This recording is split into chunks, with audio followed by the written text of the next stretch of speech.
two rectangular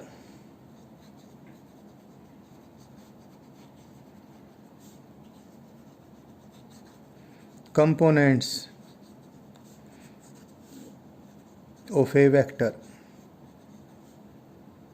किसी vector के दो रेक्टेंगुलर कंपोनेंट्स निकालना सीख लेते हैं।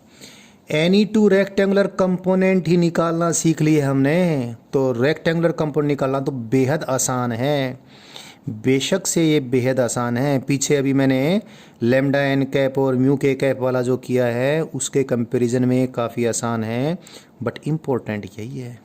तो क्योंकि मैंने अभी बताया था अगर दो ही कंपोनेंट किसी वेक्टर के निकालते हैं तो श्योरली ये तो होगा ही होगा, वो वेक्टर भी और वो दो कंपोनेंट भी तीनों एक प्लेन में होने ही होने पड़ेंगे।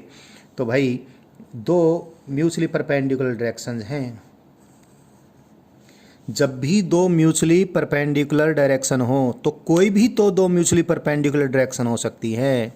कोई भी के लिए हम हिंदी में बोलें तो क ख अ व इस प्रकार से बोलते हैं, अंग्रेजी में बोलें तो X Y U V A B ऐसा कुछ बोलते हैं।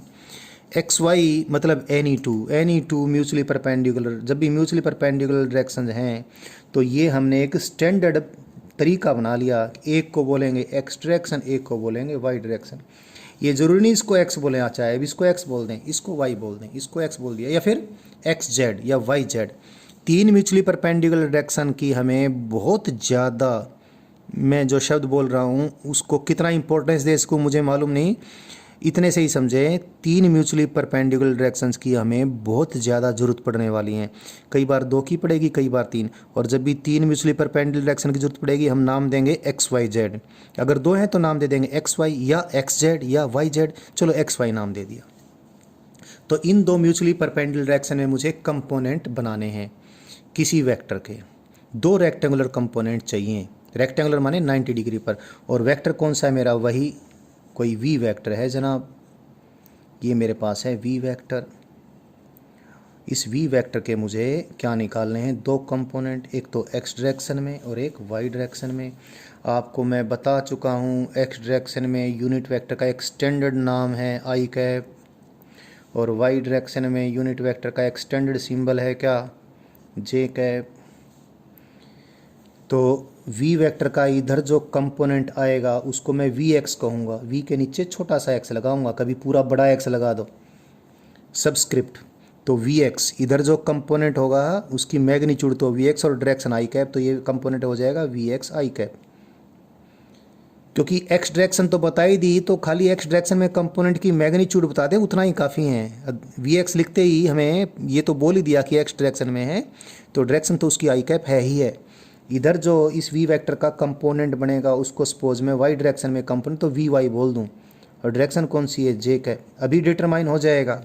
बट अगर ये वी एक्स सचमुच और ये वी वाई सचमुच इस वी वेक्टर के दो कंपोनेंट है तो वी एक्स आई कैप और वी वाई जे कैप दोनों मिलके मतलब ऐड होकर उतना इफेक्ट बनाएंगे ही बनाएंगे जितना कि गिवन वेक्टर है। अगर उतना इफेक्ट नहीं बनाते हैं तो इसके फिर कंपोनेंट भी नहीं है। तो ये कंपोनेंट है जी। इसका मतलब ये दोनों मिलके कितना इफेक्ट बनाएंगे? वी वेक्टर के बराबर बनाएंगे। अब बाकी चीज़ तो बहुत आसान है। अब ये तो कर लें कि एक्स डायरेक्शन ने वी के साथ कितना एंगल बनाया और वाई ने कितना, यानी वी वेक्टर की डायरेक्शन मालूम है तो हमें यही मालूम है इसने वी वेक्टर ने एक्स के साथ कितना एंगल बनाया। सपोज एक्स के साथ एंगल बनाया है अल्फ़ा और वाई के साथ एंगल बनाया है बीटा। वैसे अगर अल्फ़ा मालूम है तो बीटा लिखने की ज़रूरत है नहीं। बीटा कितना हो जाएगा? 90 डिग्री माइनस अल्फ़ा हो जाएगा। फिर भी चलो लिख दिया हमने।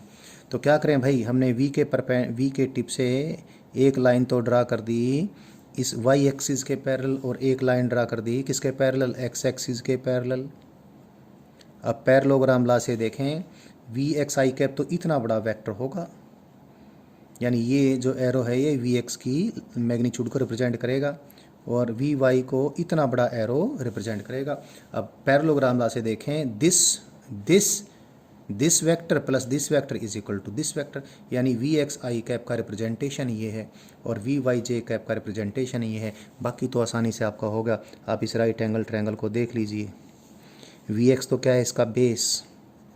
हाइपोटेन्यूज क्या है? इसका वी। बेस बटा हाइपोटेन्यूज होता है कोसाइन ऑफ द एंगल। तो वी एक्स कितना आ गया, वी एक्स आ गया V cos alpha.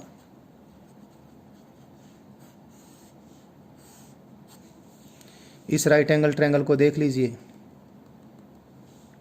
We Y दिए base divide by hypotenuse v is equal to cos beta. तो वी वाई कितना आ गया, v कॉस बीटा, ये भी आपका हो गया। तो x डायरेक्शन के साथ वेक्टर v ने अल्फा एंगल बनाया है, तो x डायरेक्शन में वेक्टर v का rectangular component v cos alpha, और y डायरेक्शन के साथ वेक्टर v ने बीटा एंगल बनाया है, तो y डायरेक्शन में v वेक्टर का rectangular component v cos beta. ये तरीका बेटर है कोस के फॉर्म में याद रखने का। लेकिन कई बार क्योंकि हमें मालूम है, ये हम वी वाई यहाँ से भी डिटरमाइन कर सकते थे, ये भी तो वी वाई है, तो अगर यहाँ से डिटरमाइन करें तो V Y divide by V कितना हो जाएगा, परपेंडिकुलर डिवाइड बाई हाइपोटेन्यूस यानी साइन अल्फा। तो वी वाई को ऐसे डिटरमाइन करने के बजाय ऐसे लिख सकते हैं क्या, वी साइन अल्फा।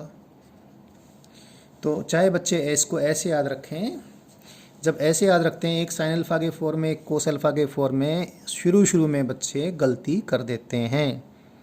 आपकी कभी भी गलती ना हो उसके लिए मैं क्या रिकमेंड करता हूँ, आप साइन वगैरह को भूल जाओ, आप कोस के फॉर्म में ही याद रखो। जिस भी किसी डायरेक्शन में किसी वेक्टर का रेक्टेंगुलर कंपोनेंट ज्ञात करना है, जिस भी किसी डायरेक्शन में किसी वेक्टर का रेक्टेंगुलर कंपोनेंट ज्ञात करना है, you want to find the rectangular component of a vector in any direction, then you just find what the angle the vector is making with the direction। उस direction के साथ vector कितना angle बना रहा है। तो आपने क्या करना है, बस वेक्टर की magnitude multiplied by cosine of that angle. तो एक्स डायरेक्शन के साथ इसने अल्फा एंगल बनाया था, तो एक्स डायरेक्शन में इसका कितना rectangular component V cos alpha. Y direction के साथ बीटा एंगल बनाया था, तो वाई डायरेक्शन में इसका कितना rectangular component V cos beta.